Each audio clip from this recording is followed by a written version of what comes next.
Can you hear me?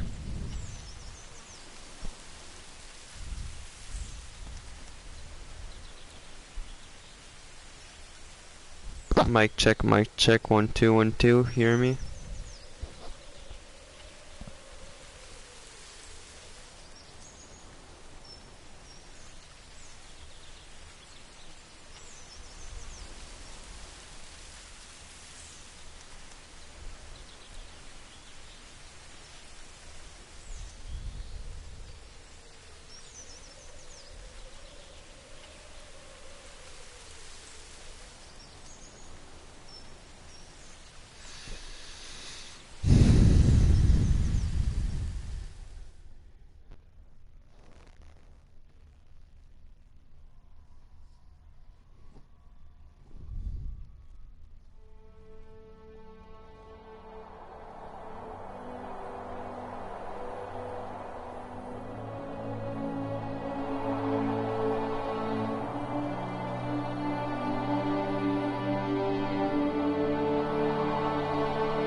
Are you awake? I thought I heard you get up. Yeah, I'm awake. Sorry, I just can't sleep.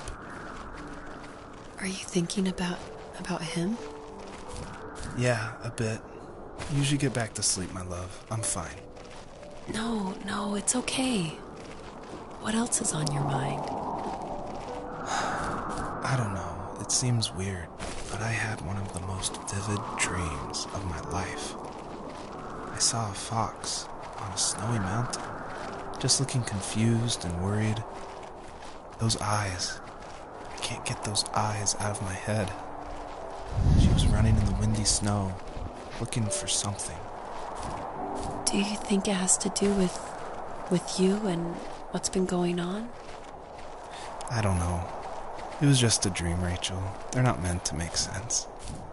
A lot's happened the past couple days, that's all. Well, if you're not going to sleep anyway, you should tell me. I want to hear. All right. So, not far from her home, she followed that path to something unexpected.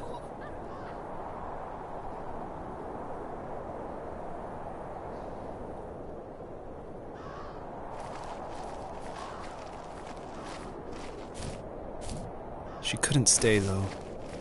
She had to find her other 2 children. So she took that path. She followed it towards something ancient. Something with answers.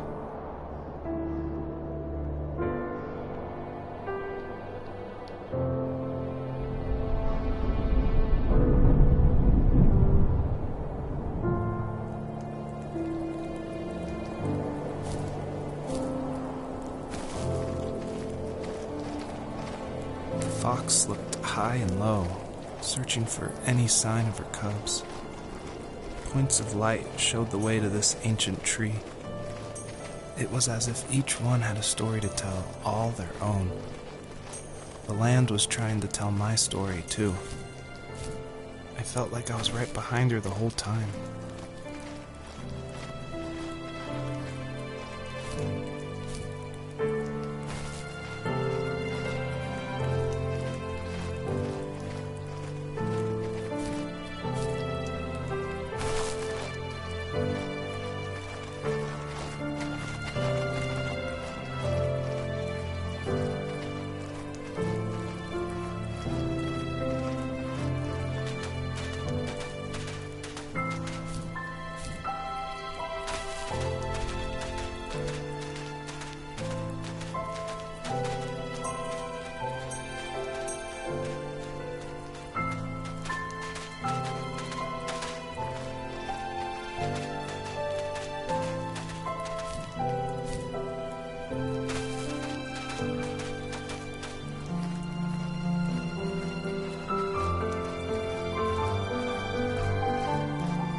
As a kid, did you ever do show and tell in your class? Yeah, I think I only did it once, when I was in the 4th grade. You know how my life was around then. I wanted to show my class what helped pass the time and distracted me, so I brought a dozen paper cranes I had made. I think I told everyone how badly I wanted to be a bird and fly, embarrassingly enough. Don't be embarrassed. Every kid wants to fly. For me, it was another toy from my dad, a wooden boat. I remember guarding it so carefully in my hands as I walked into class. When I sat down, a group of boys immediately made fun of it. They asked which trash can I found it in, or why an ugly log was my favorite toy. When I got up, I didn't even want to tell them my dad had carved it. I said it was a joke gift my friend had given me. Kids can be so cruel. Some of them are. I shouldn't have let them get to me, but it did. It's amazing we bounced back at all.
Usually those kids would leave me alone, but somehow they could tell I was different.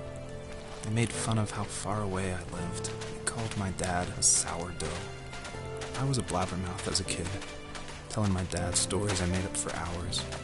But after that show and tell, I didn't tell him much anymore. He didn't know exactly what was wrong, but his best guess was that the toys he carved weren't cool enough. He carved me a tank and tried to tell me what it was like to be in a real tank as a serviceman. I didn't know your dad was in the military. Yeah, in the army. The sad thing is that I'd pretty much forgotten until just now. There's so much I still don't know about him. I'm sorry. He knows how much you love him. You're going to see him again soon and have some closure, I'm sure.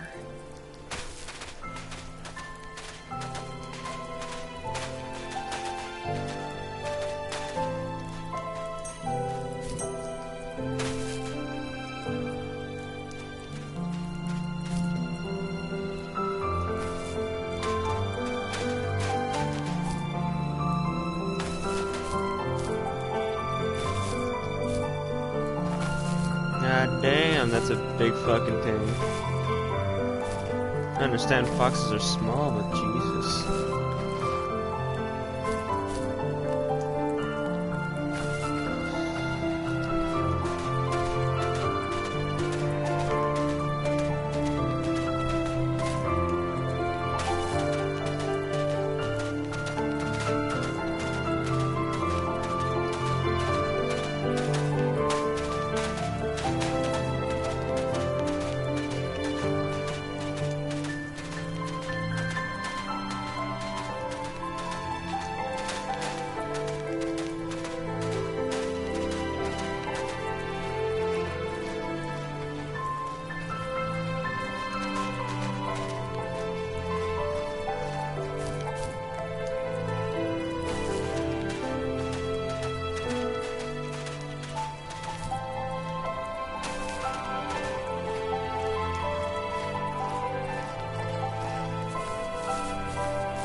The older I got, the more I withdrew. I asked myself, why talk to anybody anyway? Why bother when I'm happy by myself? I started drawing a lot, mostly animals I saw in the woods by my home. I then imagined designing my own hideouts with things like TVs and pantries full of chips and cookies. I think that idea of leaving home and drawing blueprints started my career. I found a lot of solace in that.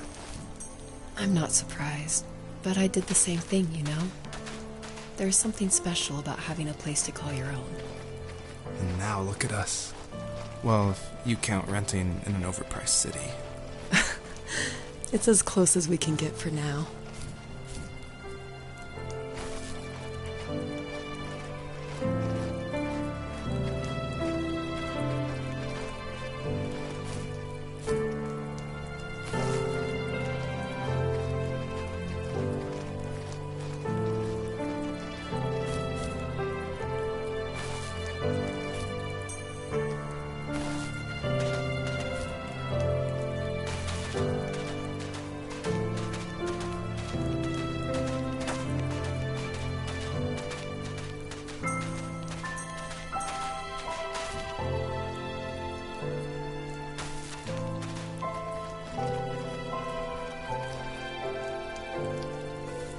Do you remember what my dad did for a living?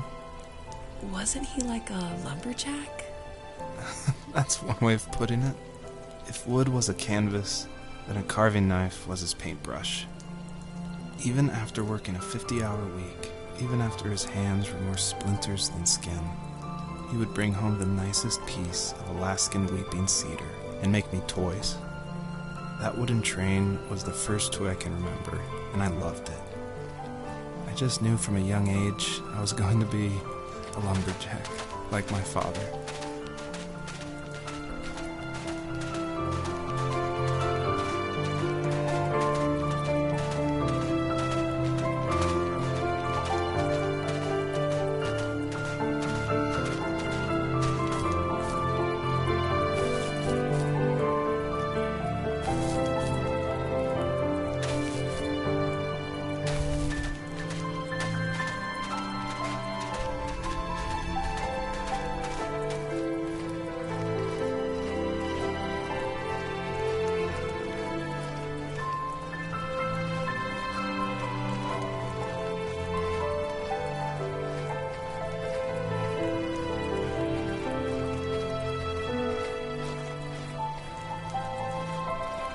Get back here, you little shit.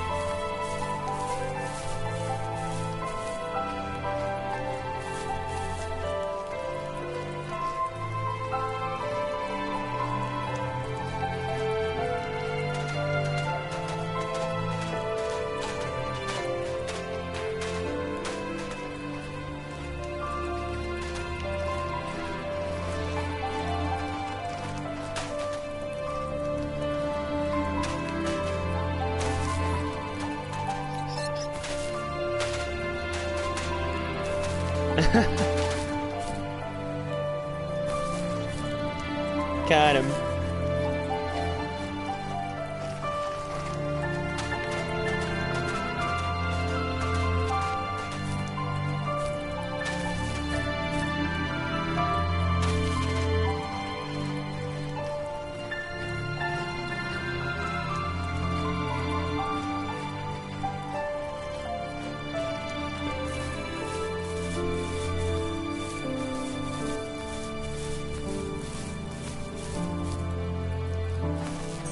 Humvee.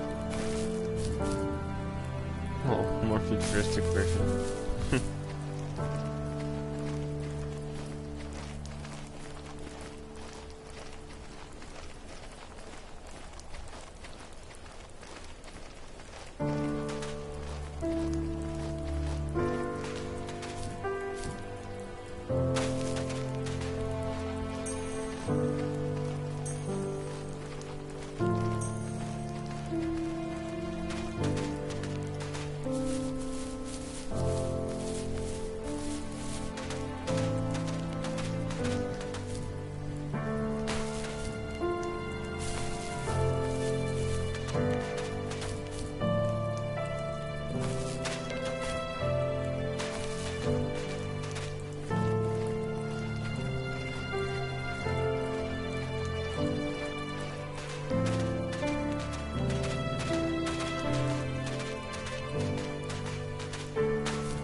What's going on?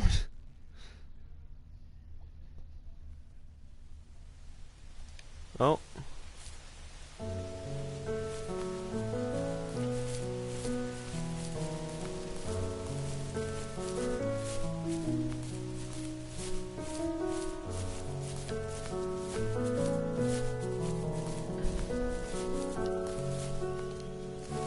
My teenage years were full of sketching, angst, and trouble. I wasn't popular or unpopular.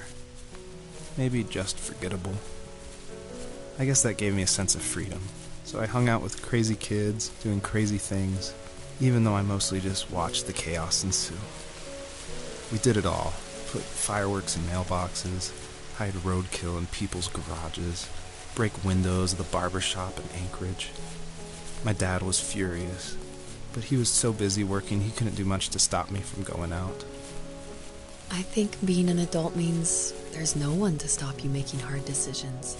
He had to make a living, and he couldn't be in two places at once. Yeah, I realize that now. But at the time, I was sure he was more interested in growing his business than what was going on with me.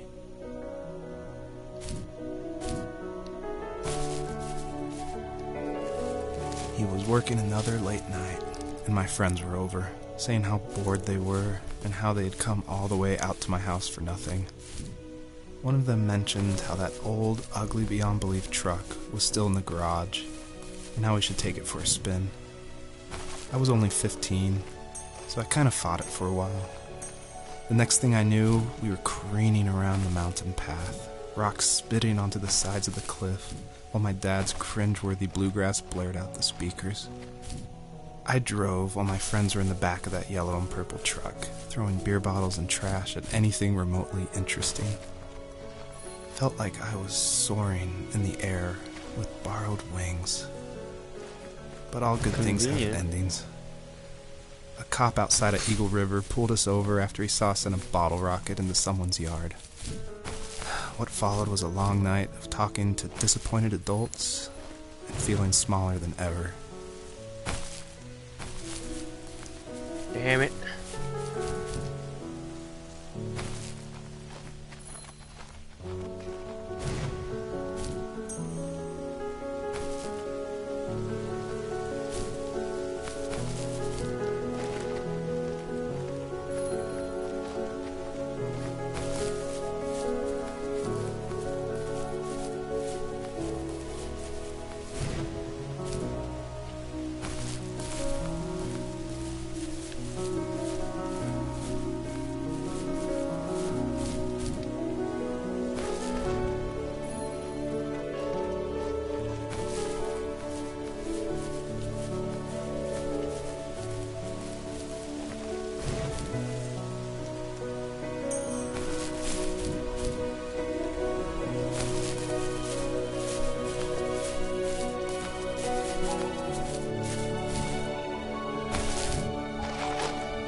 After he drove me home from the police station, I blew up at him, saying how I never wanted to be like him, how I was going to be someone and leave that hick icebox for good.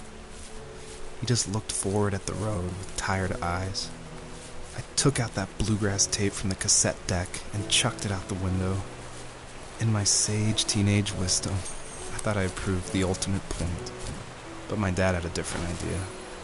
He slammed the brakes, slowly bowed his head while gripping the steering wheel, and finally looked at me. All he said, like it was a polite request, was, "Make this right." I sat there in silence, fuming, but I eventually got out and combed every square inch of the woods, muttering profanity after profanity. I found it 30 minutes later, near a small waterfall off the road. I went back to the truck, put the wet tape back in, and sure enough it worked. We didn't speak another word to each other the rest of the night. Wow, I knew you were a crazy teenager, but... It's hard to believe, isn't it? It surprises me too. It's like I didn't really know who that kid was back then. I bet my dad thought the same thing over and over. It's almost like he was saying, "Make this right," to himself, more than to me.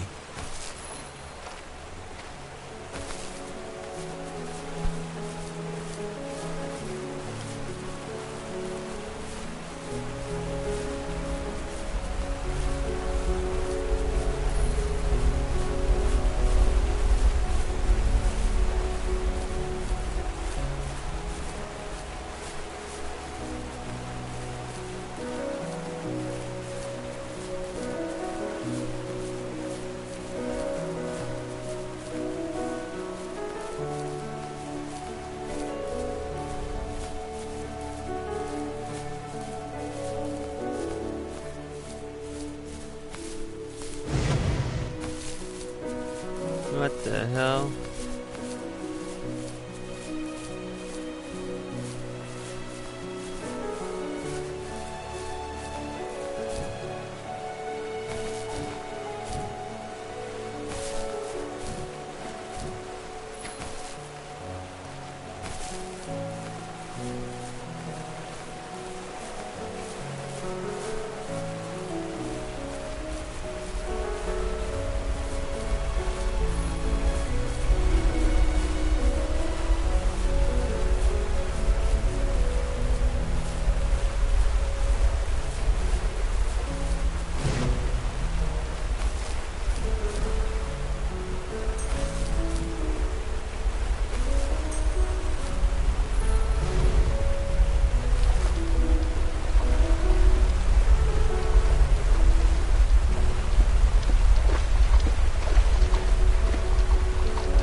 Butterfly man. My friends would laugh about that night and talk about how crazy it was, and I laughed along, pretending it didn't bother me. But it did. I imagined my friends growing old in the bush, unable to find that thrill in those godforsaken ice fields. It's like those mountains were a literal wall, keeping me from leaving, where all I would have to look forward to are lumber yards and evening beers. I had to climb over. That was my only goal for a long time.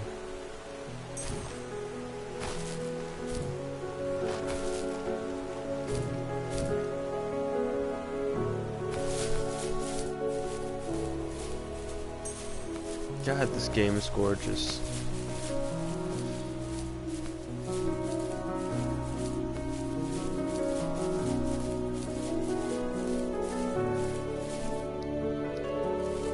If there was some way I could take my love of drawing and turn it into a way of escape, nothing would make me happier. I wanted to create instead of tearing trees down.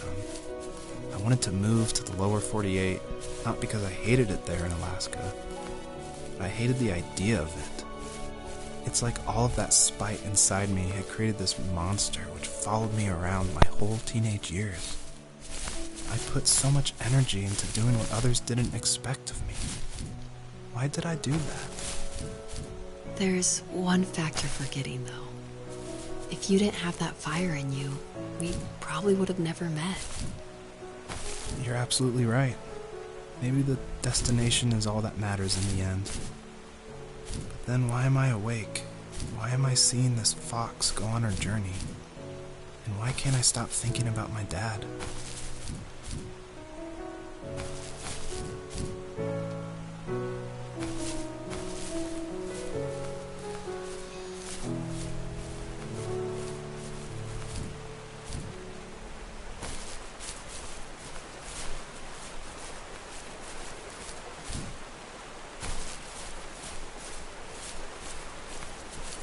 No, you're not gonna do this to me. You make this obvious position. You're telling me to go here and you're just gonna block me off the invisible wall.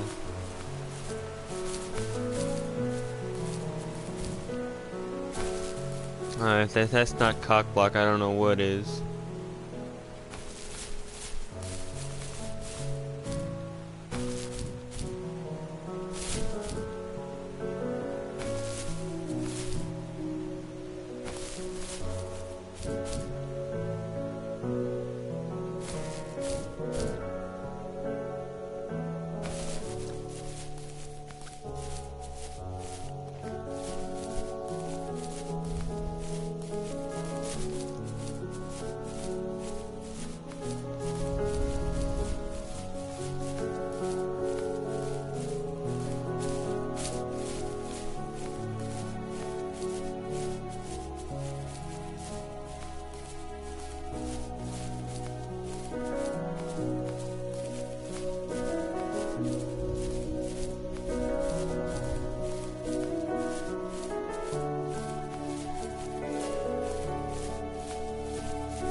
our property, there were old abandoned pieces of a shed and car long left unused.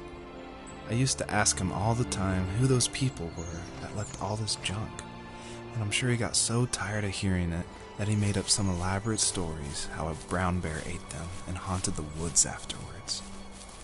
What's funny is I think it made those people seem more real, growing up thinking they were still hanging out like they couldn't say goodbye. I used to tell my friends how I could swear I saw spirits move near the water, and that always freaked them out. I guess it didn't bother me, because the way I saw it, they were normal people with old cars and sheds, just trying to figure out how to survive and be happy in the middle of nowhere. It was a cool thought that they didn't want to leave, but I was a weird kid. Well, you had good company since those ghosts like living in a place where they were brutally devoured.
Even at my most distant, at the times when I detested him the most, he kept reaching out. For a year straight, he asked me every week when we were going camping. I thought he was just dense. Eventually, to shut him up, I agreed. We carried out the worn lawn chairs from the garage and set up a cinder block campfire at the site we had always used behind the house. We walked down the mountain path, talking in the warm sunshine we only got a couple months of the year. Those 3 obsidian rocks shimmered alongside the shore, almost like sparklers pressed against a dark window. I'll never forget that wet stone on my feet, or how those massive mountains looked even bigger in the lake's reflection. I felt small, but grateful. As the sun set, my dad found something I hadn't seen for a long time. The tree where I'd made my first carving when I was 6. I hadn't even carved it. My dad had helped me, but I still called it my tree. Something about seeing my name there made me open up, and we talked about everything that night in that old camouflage tent. I told him how much I loved sketching and design, and how it would be a dream to study architecture in Seattle. I told him how I didn't get along with my friends much anymore, but that I didn't mind being alone. He told me he was there for me, and he joked that if all he had to do was write my name on a tree to finally get me to talk, he would have left me carved logs with novels on them in front of my room every morning. I don't know why it took me that long to realize it, but it was then I knew how much he had sacrificed for me.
We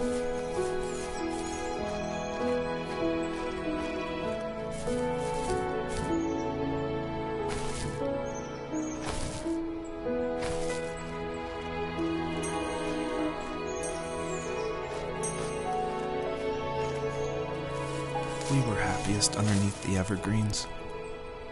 We decided it was time to finally map out the hundreds of acres we lived on just to pass the time during the summer. He was only free in the evenings, so I would spend the day wasting time on dial-up internet and sketching, and then we would rush into the woods, pen and map in hand, before evening fell. Sometimes the aurora borealis would cast a cold green glow on the mountainside, and we would finish our route underneath a twilight sky. Sometimes I was lonely during those summer days, but there was comfort in the routine. A lot of teenagers aren't looking for the daily grind, though. There's nothing wrong with wanting to get out, to leave your childhood home. You wanted to progress, to make something of yourself. Yeah, you're right. That house. I'm sure it's the same as how I left it. But then why does it feel so different? I doubt you're the only adult to have looked back and asked that question.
My dad built a lot of stuff in his free time.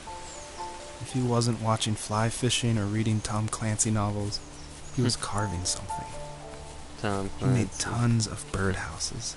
Not that he was into bird watching, but I think he really missed working and adding on to the home. If he couldn't afford the time to build onto our own house, he would have to settle with watching birds move into their little homes. We kept an old mattress in the bed of that ugly yellow truck, so we would drive it deep into the woods and then watch the birds fly into their houses while the sun set. Usually it was accompanied by venison jerky or a cold Coke, but not a lot of talking, which is how we both liked it.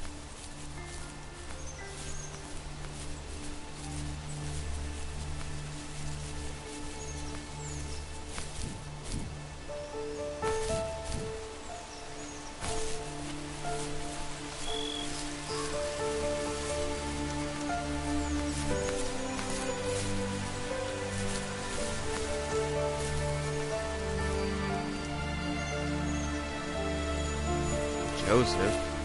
Huh?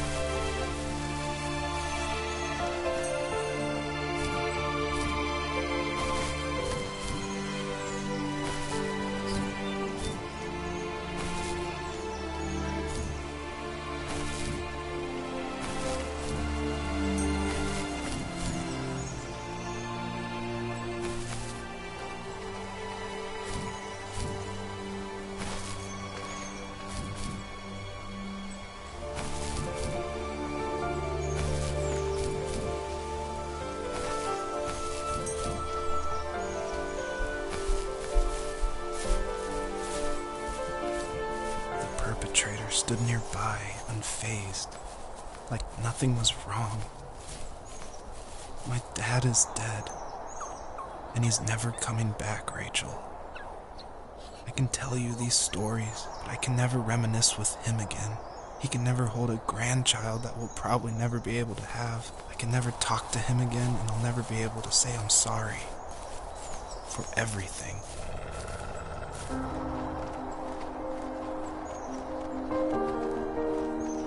Surprised he didn't tear my head off.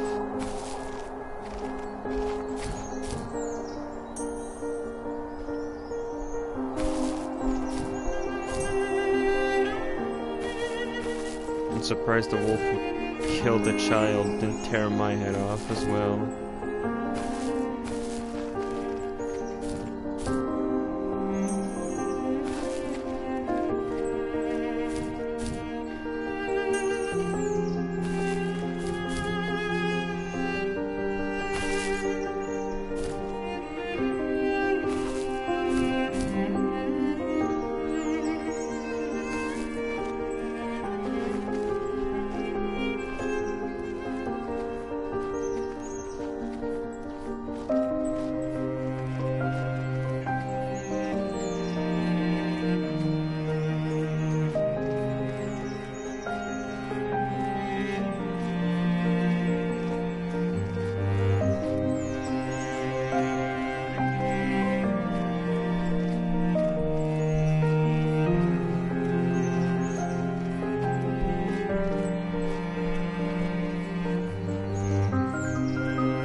Good night.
Joseph, you can't go to sleep feeling like this.